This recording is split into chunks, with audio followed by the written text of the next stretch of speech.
Welcome to the Joy Unleashed Project, where we explore the art and science of living a vibrant, purposeful life after 45. I'm your host, Mattie Cummins, and I'm here to guide you through transformative conversations that will ignite your inner brilliance.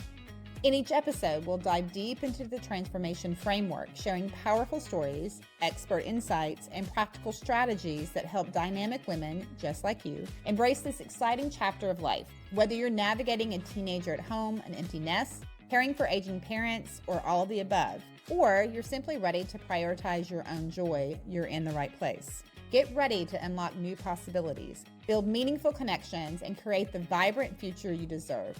This is more than just a podcast. It's your invitation to join a community of bold women who are rewriting the rules of midlife. Let's unleash your joy together. Welcome back to the Joy Unleashed Project, where we explore the art of flourishing, transformation, and building the community you deserve. I'm your host, Mattie Cummins, and today we're diving deep into something that might just change your life. The revolutionary concept of saying, "That's just not my job." Now, before you think I'm encouraging you to be selfish or lazy, just stick with me here for a minute. This episode is specifically for you incredible women who are over 45, navigating life transitions, and finally ready to focus on yourself and your needs without the guilt. So let me ask you something. When was the last time you said no to a request without immediately following it up with an explanation, an apology, or a counteroffer to help in some other way? If you're struggling to remember, you're not alone. For decades, many of us have been conditioned to believe that our worth is tied to our willingness to say yes to everything and everyone. But here's what I've learned through my work with incredible women like you, as well as my own life. The phrase, "that's not my job," isn't selfish, it's sacred. So let's start by addressing the elephant in the room. Somewhere along the way, many of us internalize the belief that being a good woman means being endlessly available. We become the default solution for everyone else's problems, the emotional labor managers of our families, and the invisible glue holding everything together. But here's the truth bomb that you need to hear. You were not put on this earth to be everyone else's personal assistant, therapist, event planner, and problem solver all rolled into one. So think about your current to-do list. I'm willing to bet that at least 40% of the items on there aren't actually your responsibilities. They're the things you absorb because someone needed them done and you were available. Or you volunteered. This is what I call responsibility creep.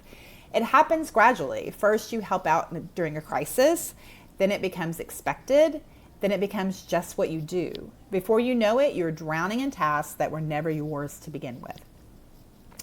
I remember working with a client, we're going to call her Sarah, who came to me completely burned out. She was 48, she had kids at home, she had aging parents that needed more help, and felt like she was failing at everything. When we mapped out her weekly responsibilities, we discovered that she was managing her husband's relationship with his elderly mother, continuing her own parent responsibilities for her adult children, and somehow had become the unofficial party planner for her entire office. When I suggested she might want to step back from some of these roles, her immediate response was, "But who will do it if I don't?" And that, my friends, is the million-dollar question that keeps us trapped. Here's what "that's not my job" really means. It's not a declaration of laziness. It's a declaration of clarity. It's you getting crystal clear about what actually belongs to you and what doesn't. Let me use some examples of what this looks like in real life. When your adult child calls you to solve a problem they're perfectly capable of handling themselves, "that's my job, not my job" means I believe in your ability to figure this out. When your friend consistently vents to you about the same problem but never takes your advice, "that's not my job" means saying, "it sounds like you might benefit from talking to a professional about this." When your workplace expects you to take on additional responsibilities without additional compensation or recognition, "that's not my job" means you having a conversation about role clarity and boundaries. Welcome to the Joy Unleashed Project. So let's just talk about the guilt, because I know that's what's coming up for many of you right now. You're thinking, "But Mattie, what if people think I'm selfish? What if they get angry? What if they don't like me anymore?" Here's some tough love for you. If someone gets angry at you for having boundaries, that tells you everything you need to know about why you needed those boundaries in the first place. The people who truly care about you want you to thrive, not just survive. The people that are healed in your life will understand the boundaries and appreciate why you're doing it. Or you're simply ready to prioritize. Those people want you to have enough energy left over for the things that actually matter to you. They don't want you to be a martyr. They want you to be whole. And here's another truth. When you constantly say yes to everything, you're actually doing everyone a disservice. You're preventing others from developing their own problem-solving skills, and you're showing up as a resentful, exhausted version of yourself instead of the vibrant, energized woman you're meant to be. So how do we actually implement this? How do we start saying, that's not my job, in a way that feels authentic and kind? A good strategy is to take a pause.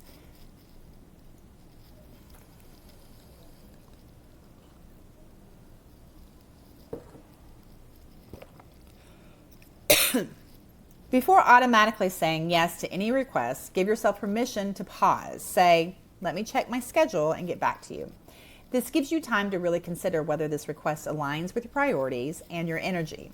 Another strategy is the redirect. Instead of just saying no, redirect. I'm not available to help you with that, but have you consider X, Y, or Z? This shows you care while maintaining a good boundary. A third strategy is the broken record. Sometimes people will push back on you and your boundaries. When you change boundaries, it's uncomfortable for other people. When you change the way the systems works, they may push back because they don't understand what's happening. That's when you become a broken record. I understand this is important to you and I'm available to help with this, but not right now. Or, I understand why you need me to do this, but I just don't have the capacity right now to make this happen for you. Just repeat it as necessary because at some point they will understand that this is your boundary and this is where you're going to be and you're not going to move. The values check is to ask yourself, does this request align with my core values and current priorities? If the answer is no, that's your cue that it might not be your job. Again, all of these start with a pause. So when we talked about the pause, it's really important when someone asks you to do something or you're about to volunteer that you take a breath, stop, and you count to 3. And then you begin to recognize, is this something that is really my job or is this not my job? Here's an exercise I want you to try.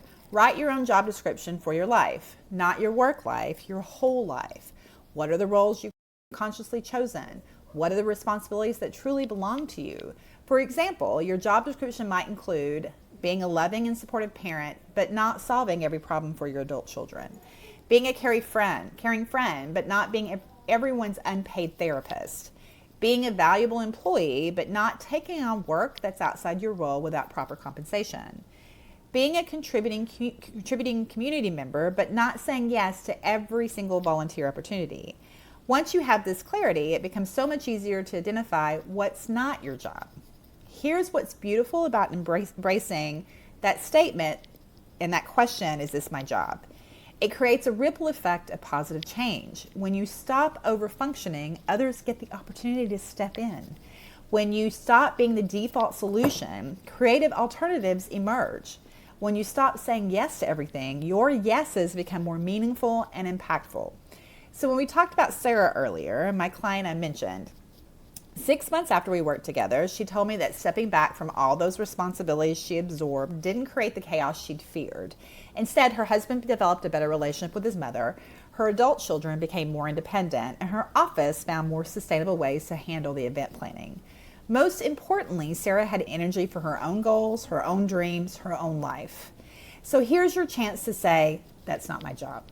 This week, look at your to-do list and decide if that's something you really need to do, or if you're doing something that belongs to another person. If today's conversation stirred something in you, if you're ready to stop saying yes to everything and start finding joy in your life, I have something special for you. If you're a dynamic woman, 45 plus, who feels caught in the middle, raising teenagers while caring for aging parents and wondering, where do I fit into all this? The Flourish Collective is your space to breathe, reset, and rediscover yourself. Together, we'll tackle the unique challenges of being in the sandwich generation, setting boundaries without guilt, managing life transitions with confidence, and designing a life that feels as fulfilling as it is balanced. This isn't just coaching, it's a supportive sisterhood of women who are walking the same path, ready to lift each other up and create meaningful change together. Imagine feeling confident in your decisions, energized by your passions, and at peace with the balance you've created. No matter how chaotic life gets, that's what we'll create together in the Flourish Collective. You can visit celebrations.org or click the link below to learn more and secure your spot. Don't wait for the perfect moment. Remember, saying no gives people the opportunity to shine and gives you more time, more clarity, more joy. Next week, we're going to explore how good enough is the goal, another essential skill for women ready to flourish on their own terms. Until then, remember, you don't have to be perfect to be brilliant. You just have to be willing to begin. Thanks for joining me on the Joy Unleashed project. Your renaissance is waiting, and the Flourish Collective is here to help you claim it. I'll see you next week.